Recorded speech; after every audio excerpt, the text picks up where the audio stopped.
Hi, I'm Kay from the National Alliance for Targeted Parents, and I'm here to bring you some good news here early in January for 2018.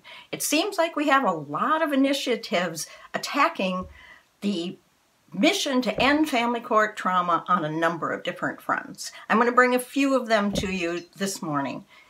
The first front that's being attacked is we have another petition that's going to the APA. This petition was posted last weekend and was written by Dr. Craig Childress. The great thing about this petition is that he needed 10,000 signatures in order to file the petition with the APA, and he got those signatures in less than 24 hours. What this petition states is it's seeking professional competence in the assessment, diagnosis, and treatment of attachment-related pathology surrounding divorce.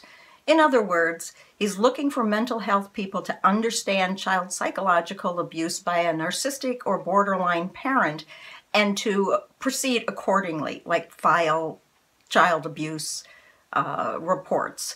It's amazing the amount of attention that this has gotten, and so quickly. If you haven't signed this petition, please do. I'll put the link below this video.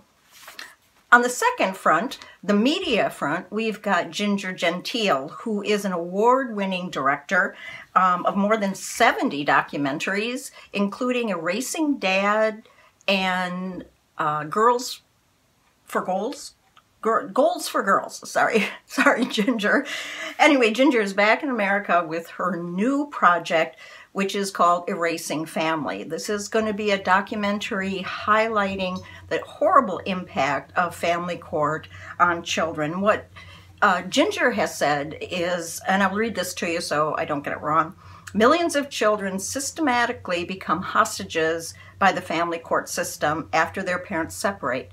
Decades go by and children don't see their parents, siblings, or extended family.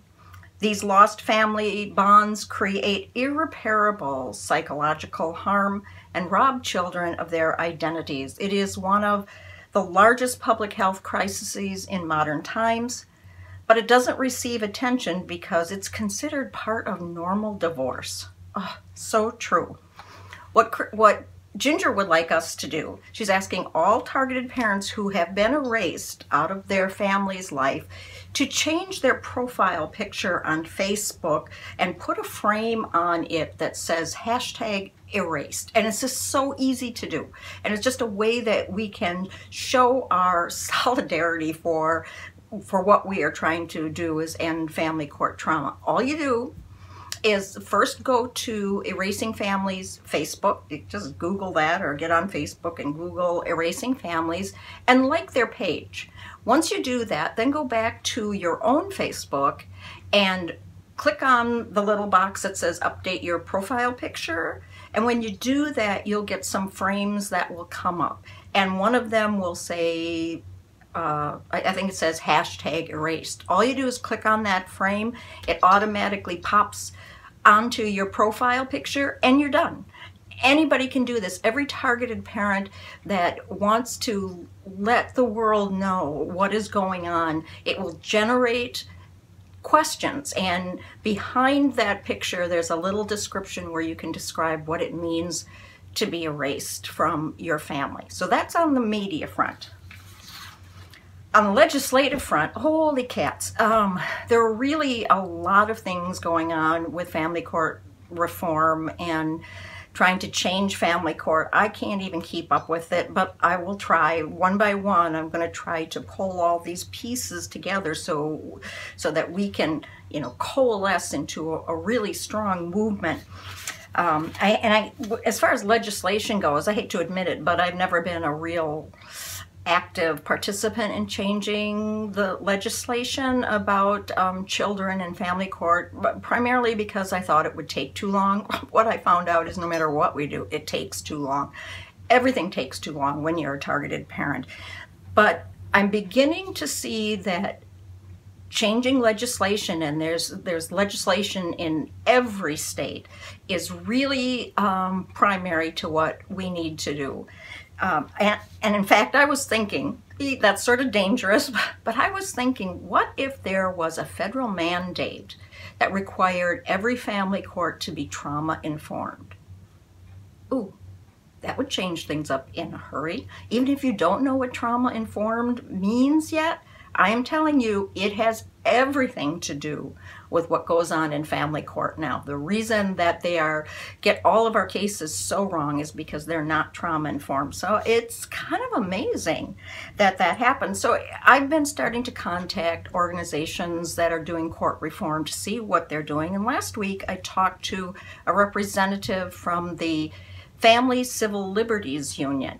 That's a huge organization. They've got chapters in every state, and what they are is a professional, politically neutral, national activist organization out of New York, and they are fighting to change family court systems across the country.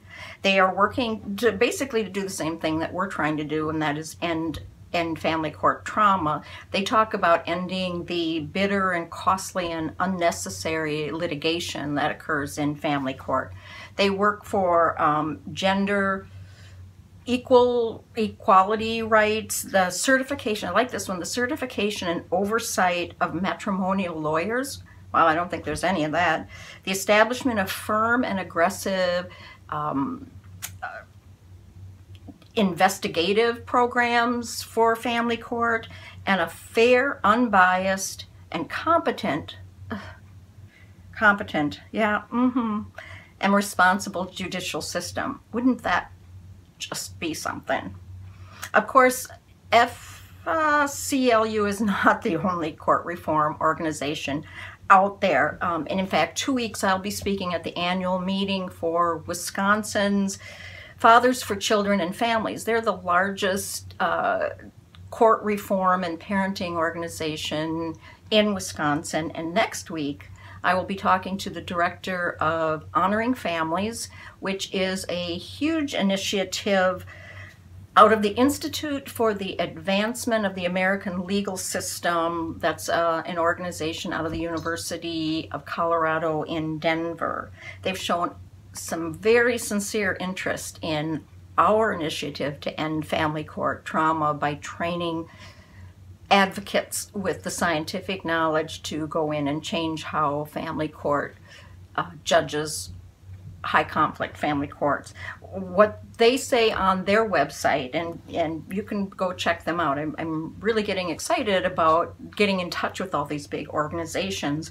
But they say the vast majority of Americans who become involved in the civil justice system do so in the realm of divorce, separation, or to resolve parenting disputes.